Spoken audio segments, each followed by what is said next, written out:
So in this class, what you're taught is that history tends to repeat itself. And by studying history meticulously and thoroughly, we can get insight into the future. So what I want to show you now is there's a direct analogy between what's happening today and what happened in Greece in about 400 BC, okay? This is Thucydides, and he wrote a very famous book called The History of the Peloponnesian War, which is what we discussed last semester. Now, the Peloponnesian War is a war between Athens and Sparta for hegemony on the Greek mainland, okay? So in 480, Athens and Sparta were best friends. They fought against Persia, which was invading the Greek mainland.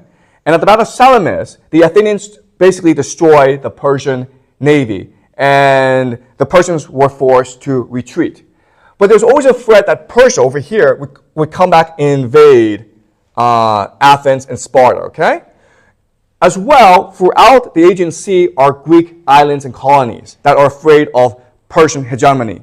So after the defeat of the Persians, the Athenians got together with these colonies and created something called the Delian League. The Delian League is like NATO. It's a defensive alliance. If the Persians attack, then this alliance will defend together against the Persians.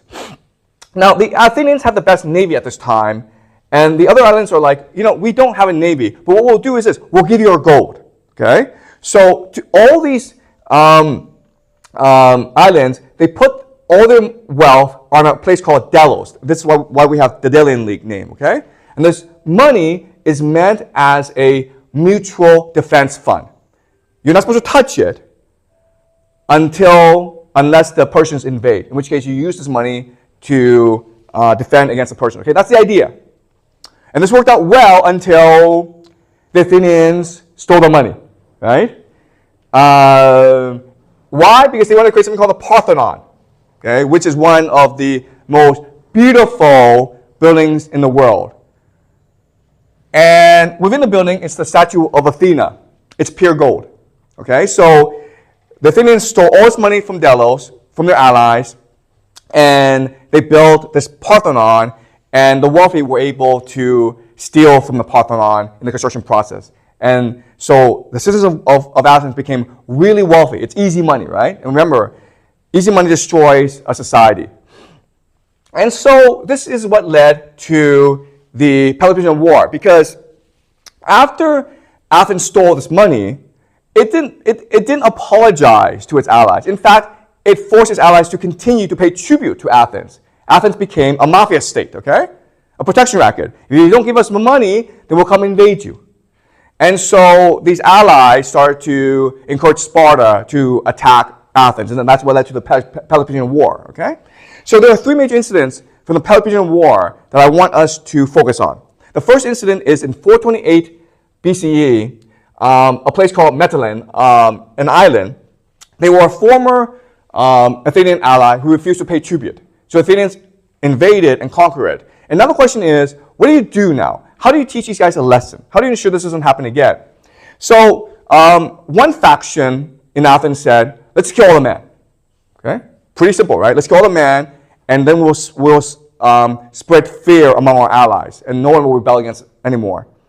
So they have a debate, and all the citizens say, let's kill them all. So they send a trireme, a ship, to the island and to give the orders to Athenian soldiers to kill everyone.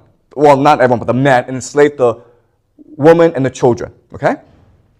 But after the debate, the Athenians started to talk amongst themselves, and a lot of them couldn't sleep. And they're like, this is wrong. We're Athenians. We are a democracy. We fight for freedom and liberty. We can't do this to our allies. So the very next morning, the Athenian citizens get together and says, we're going to have another debate, and we're going to discuss what to do. And so they have this huge debate, and they say, no, we're Athenians. We're virtuous. We will not do this. So they send another trireme to catch up to the first trireme. And remember, the first trireme is way ahead, right? They have a day's journey ahead. So the other trireme, they work their asses off to catch up to the first trireme, and at the very last minute, they catch up. And they tell the soldiers not to kill the men, okay? And so this is the conflict between democracy and empire, right? Now, let's fast forward to 416. And now another thing happens where the Athenians are losing this war against Sparta. It's costing them a lot of money. They're forced to melt down the statue of Athena, the goddess, and use the gold to pay for this war, okay? And so, so their attitude changes. And now they're completely a mafia state. They don't care about democracy, they don't care about virtue. All they want is for their allies to pay tribute, okay? So they go invade an island called Melos. And Melos is not part of this war. They're not part of Sparta, they're not part of Athens. They're just neutral. And then the Athenians said, we don't care, you pay tribute to us. Okay? They're basically like a mafia racket now. And the Melians say, we're neutral. You have to respect our neutrality. And the Athenians say in response, right as the world goes is only in question between equals in power, while the strong do what they can and the weak suffer what they must. All right? So 12 years later, the Athenians are like, screw virtue, screw democracy, screw liberty, just give us money. All right? So remember this idea. Athenians wanted the trappings of empire. They also want to feel virtuous. And over time, as Athens became more poor, they're like, screw virtue, let's have an empire. And that's why in 415, Alcibiades, who basically is a Trump of Athens at this time, okay? He says to Athenian people, hey guys, we're losing this war against Sparta, but don't worry, let's go invade more territory. Okay, so they decided to go invade Sicily, which was very wealthy. The problem, though, is that Sicily is pretty far away, okay? Remember, this is Athens. They're fighting this huge war in the Aegean Sea against the Spartans, and they're going to go and invade Sicily for its money, okay? And it's pretty far away. And it's not really well thought out. They don't really think about how to resupply their soldiers, and eventually their expedition gets wiped out at Syracuse, okay? So it's a disaster for the Athenians, and it turns the war in favor of the Spartans. Athens is so bad that everyone gets together. The entire world gets together to destroy Athens. The Persians, remember the Persians were the enemies of both Sparta and Athens, right? The Persians start to finance the Spartans. And the Spartans eventually lay siege to Athens and defeat the Athenians, okay? So, why is this important? Well, because history's going to repeat itself, okay? There's going to be a lot of similarities between the Peloponnesian War and American empire today. First similarity is NATO. Remember, the Athenians had the Delian League, and the Americans have NATO, okay? And NATO is meant to be a defensive alliance. But if that's the case, then why is it that the Nord Stream pipeline got destroyed? Remember, the Nord Stream pipeline, it sends cheap gas from Russia to Germany. The German economy is use cheap Russian resources, primarily gas, manufacturing the best cars in the world and sell to China. Okay? But because of this war in Ukraine, America not only limited, basically embargoed Russian gas to Germany, which destroyed the Russian economy, but some people even say that the Americans destroyed the pipeline. Okay, so the Americans are attacking their own allies.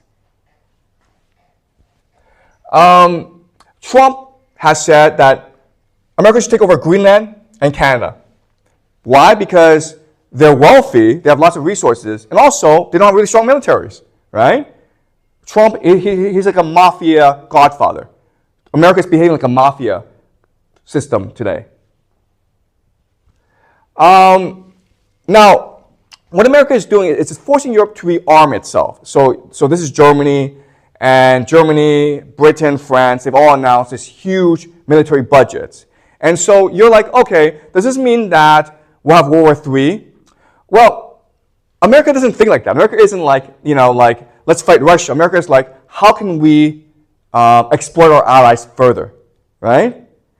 And so you can make the argument that this is not really about fighting the Russians. It's really about getting their allies, France, Germany, and Britain, to buy expensive and crappy American weapons. Remember the military-industrial complex, right? The entire point is not to fight the Russians. The Russians are just a pretext and excuse. The real purpose is to get the Europeans to buy expensive American weapons. It's really a shakedown, okay? All right, so all around the world, there's protests about what's happening in the Middle East, right? These are huge protests, protesting what's happening in Gaza today.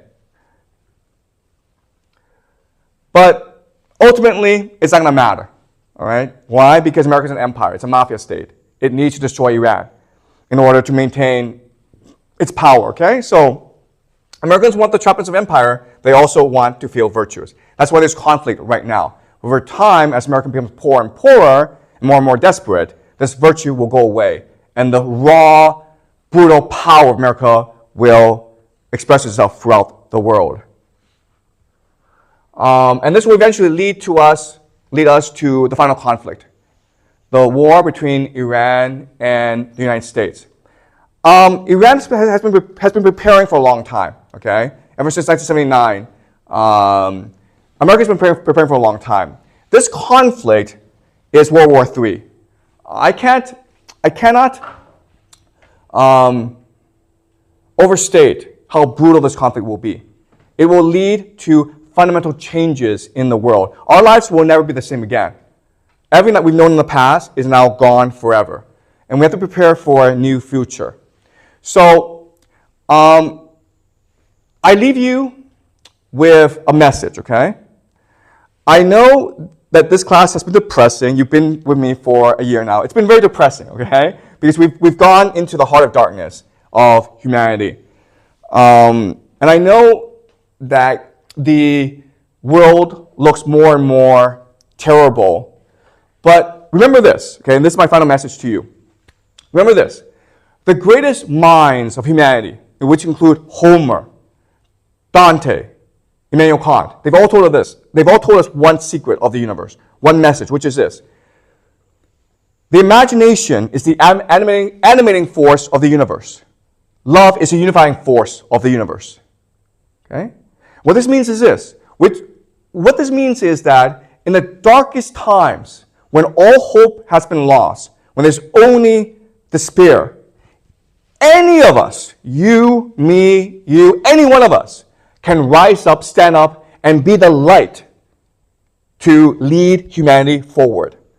Okay? And that's the task ahead of us if we are to save humanity in this darkest of times. Okay? So remember this. We all have the capacity to imagine. We all have the capacity to love. That's what makes us human. In the worst times, we must defend our own humanity. Okay? So that is it. Thank you so much.